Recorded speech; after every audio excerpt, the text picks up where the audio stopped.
Hey guys, welcome back. So today I brought home another Ridgid Generator. This one hopefully will be a little bit easier than my last one, which had pretty much everything wrong with it. From what I can tell, just offhand, the air box is missing the filter element, which is not a big deal.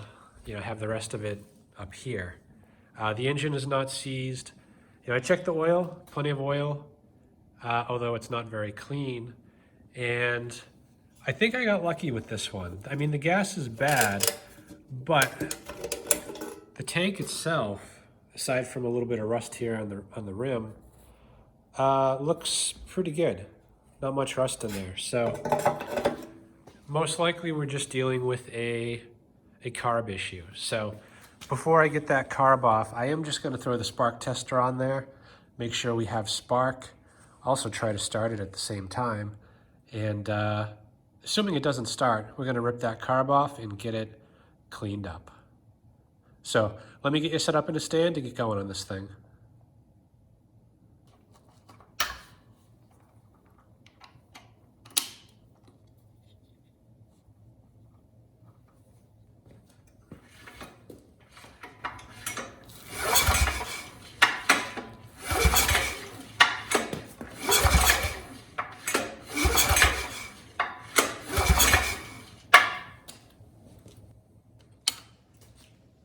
So spark looks pretty strong.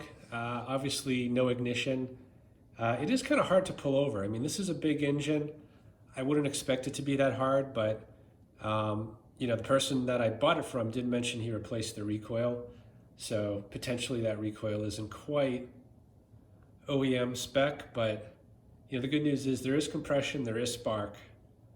I'm sure it's fuel. So let me get the fuel out of the tank, get that carb off, and see if we can't get this thing to run.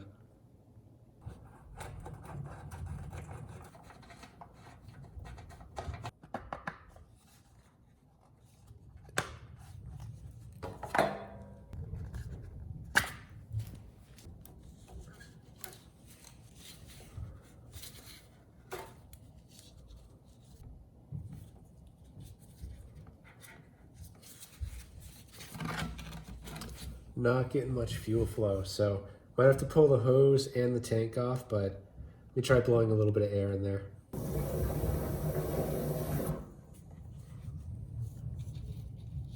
All right, so this isn't gonna work. I'm gonna pull the line right before the fuel filter and see if that makes any difference.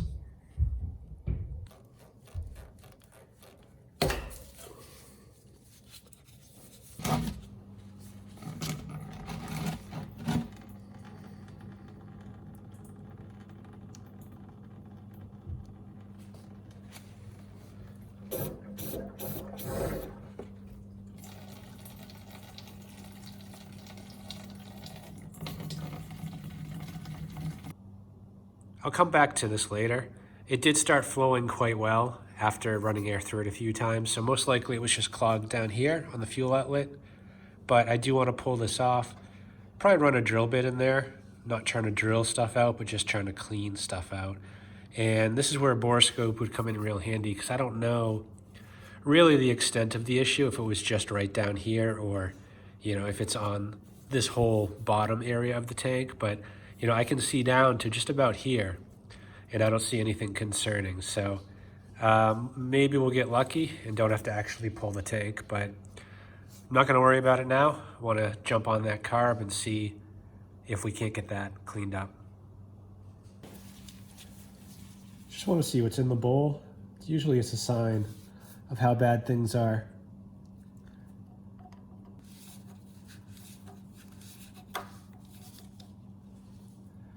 Yeah, I was afraid of that. That happened to the last one too.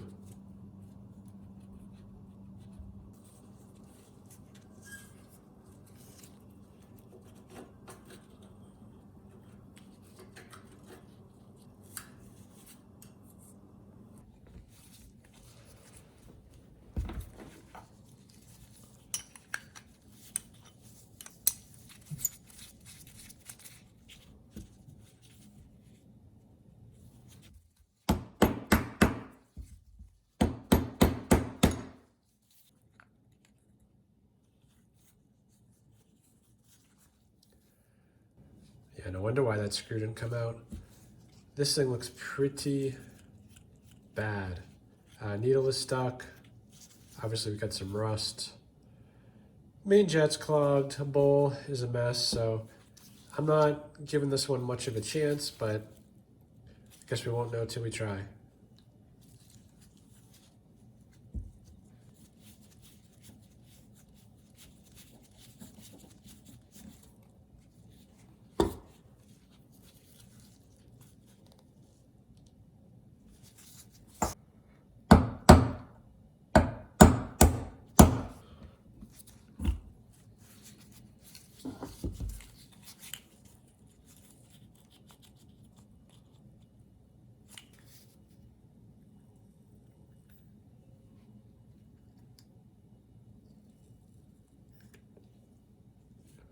I'm gonna let that marinate for a while and try it again.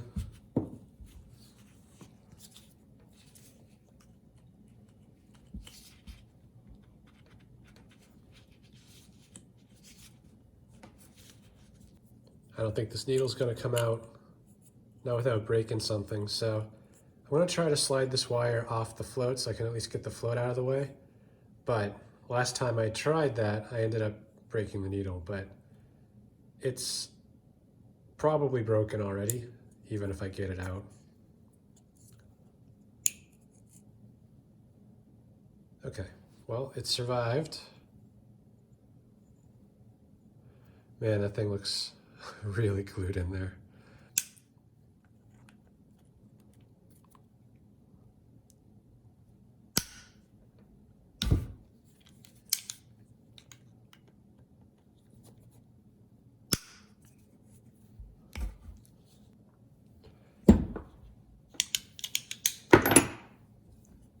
So this carb isn't coming back.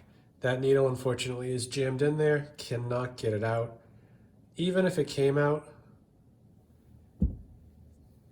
I don't have a replacement for it. I mean, it's easy enough to get one, but you know, the condition of the bowl and just the general condition, it may not have been viable anyway.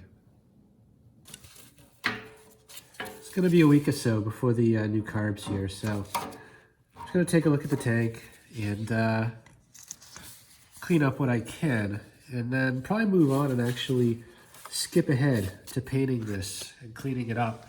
Usually don't like doing that until I know it runs, but I got a week, so why not?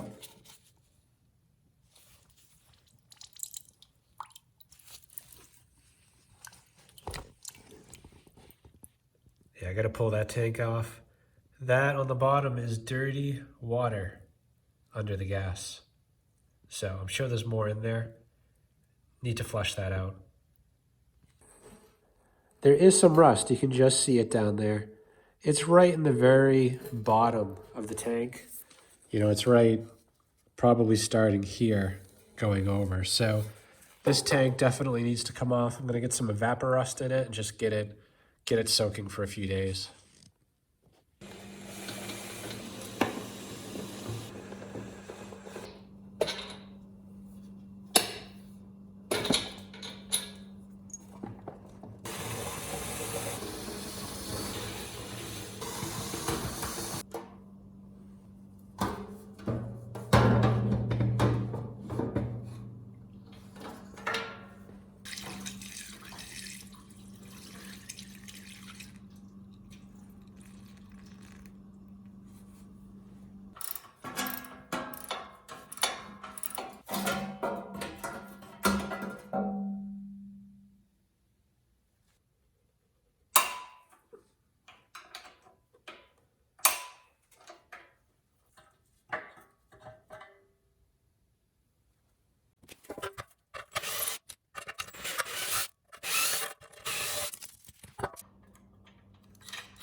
Exhaust system cleaned up real well.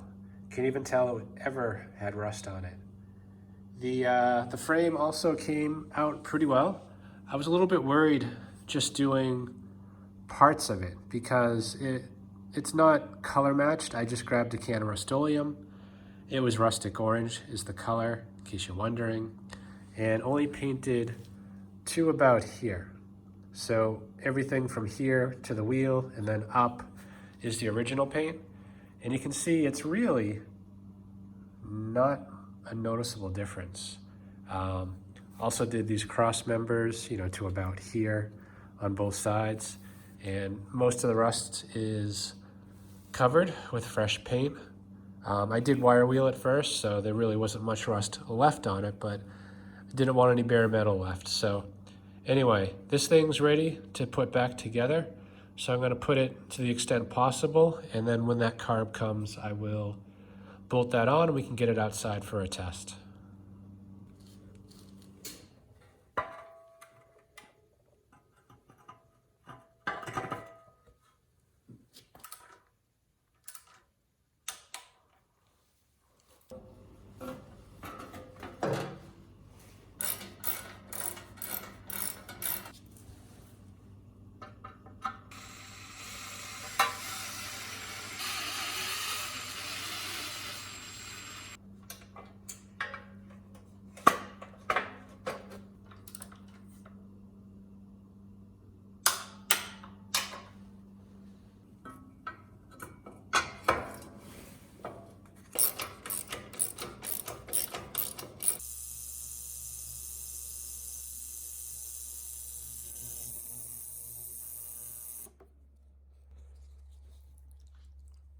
So I did manage to get that needle out. So I thought I'd clean up the carb anyway, just as a backup. The one I ordered is a clone, may not work too well, so I may end up having to use this anyway. So what I did to get it out was let it soak in this stuff for about 24 hours. And it still didn't come out very easily, but I was able to pry it out with a little screwdriver. So anyway, still possibly a viable carb, so I want to clean it up as best I can, just in case. All right, so the new carburetor came, and looks like it's a match. The biggest difference is that the pilot jet is fully adjustable, which is a good improvement, and the bowl nut's bigger, so it won't break off like this one did. Anyway, I'm going to bolt this on and we'll bring it outside and give it a try.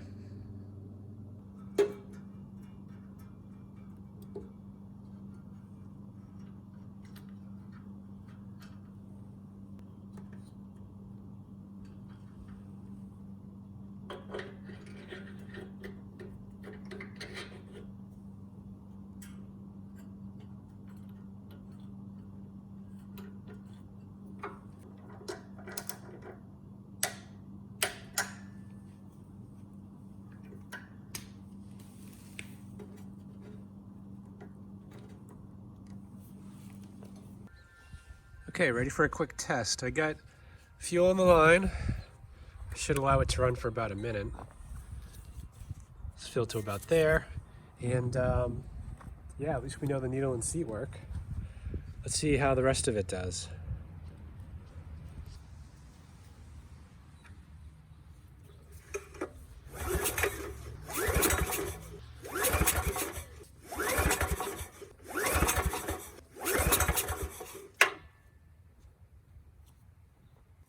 Yeah, it's not firing up, so I'm going to try a little squirt starting fluid, see if that changes anything.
All right, so I'm not quite sure what's going on. It did run a little fast.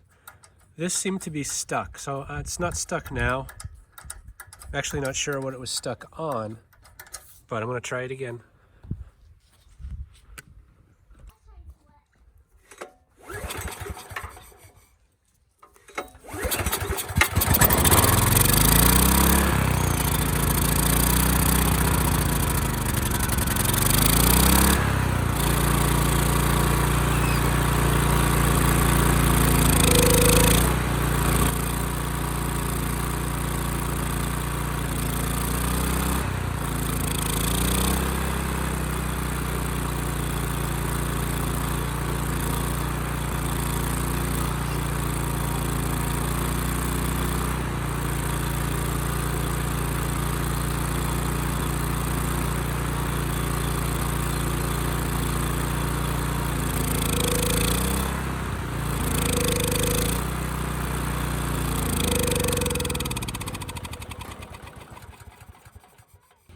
Okay, the throttle is sticking a bit, and it also might be running a bit lean. So I'm going to try to start it again, see if I can adjust that pilot jet, and probably take the carb off again just to see where it's hanging up.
All right, it ran pretty good. It was a little hard to start, needed choke at first, but this adjustment screw here was turned out all the way. It was ready to fall out, so I'm guessing there was a pretty big vacuum leak there. You know, as far as this plate catching and hanging up, I'm not quite sure what's causing it. It could be as simple as the gaskets, so I will take that off and take a closer look. Otherwise, you know, engine sounds good, speed's good, power output's good, so we're in pretty good shape. So I took the carb off. I could not reproduce the problem, but when it's installed, it kind of binds up. And all I can tell is that I think this governor arm might be bent down. And what that's doing is it's pressing a little bit on this white collar, causing it to bind a bit. So I'm gonna bend this arm gently up a little, and hopefully that'll correct the problem.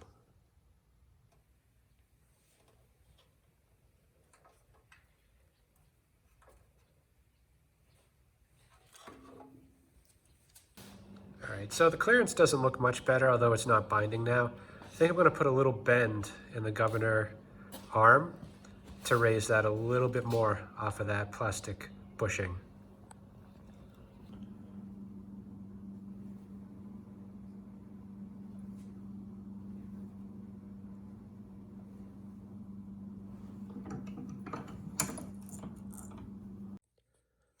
So that's the final result. It's a very subtle bend, but it just helps give a little bit more clearance right there where that bushing is. Now I think there's a little air gap there. Anyway, by doing that, it also increased the clearance over on this side underneath. You know, it angles out a little bit more parallel with this pushing. So I'm not sure which was causing it to stick, but between bending this arm and this rod, you know, it's not binding at all. Anyway, for you it'll be a few seconds, but I probably have a good 4 or 5 days left before that tank is done. It's been marinating for about 2 days, and it's looking better, but it's definitely going to need 4 days more, if not longer. And also the air filter element is on order. So I'll just turn you back on to finish up those two things, bring it back outside complete, and try it one more time.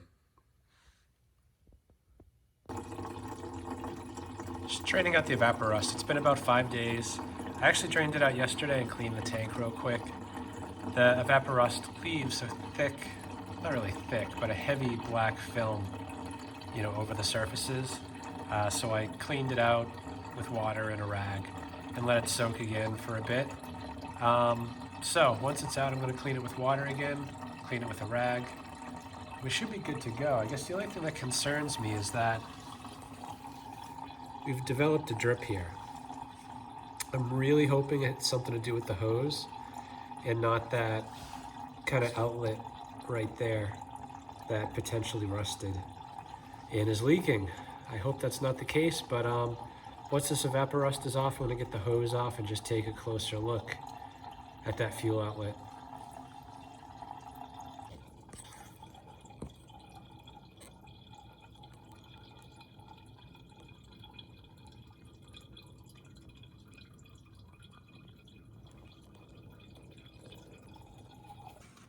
Got the tank placed back on. Nothing's hooked up yet, but just wanted to dry it out and get gas in it as soon as possible. So it does have gas in it. And you can see the evaporust kind of made that black staining down there, and tried to wipe it off with rags, but it, you know, it got a little better, but it's now kind of stained black. And even further down, you can still see there is rust. It actually looked better before I put the gas in it. It looked like it was more like a, kind of like some sort of a residue on there, but now it looks more of an orangey, rusty color. Anyway, it is significantly improved, but not completely satisfied with the results. You know, I don't know if you guys know of a better way to get rid of rust in a tank. I know there's a lot of different approaches, but you know, I've only done evaporust a few times, and I chose it because it's pretty safe. But you know, that's after 5 days of soaking, which is way longer than recommended on the label.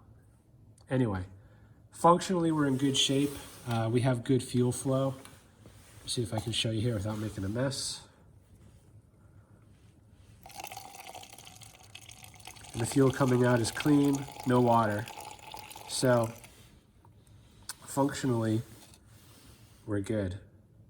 So I'm just gonna get all these lines connected back up, get the tank secure, get everything buttoned up, and then we can bring it out for a final test.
Almost forgot.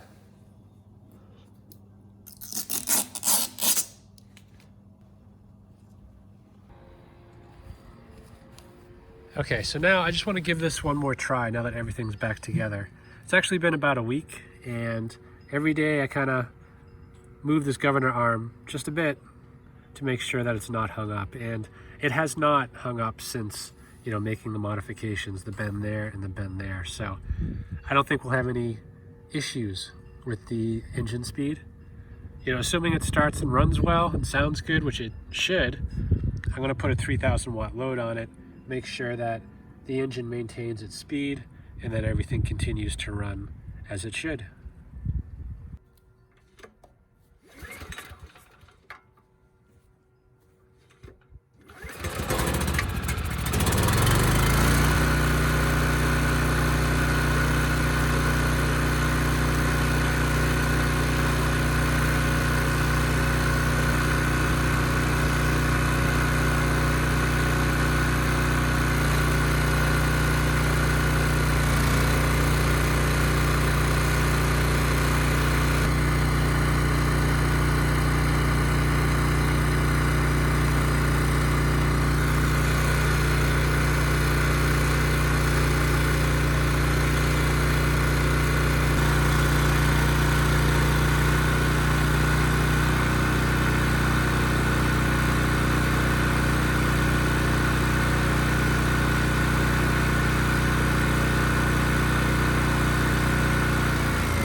Okay, good. The engine sounded great. You know, under no load, it started right up. I could turn the choke off right away. And then I held the governor arm to kind of slow the engine down, and it still sounded good. And even under a 3,000 watt load, it sounded great. The engine speed was still good. It was at 60 hertz, which you can't really ask for much more. So for the purposes of this video, I think we're done. I hope this video helps someone. Thanks for watching. Okay, now.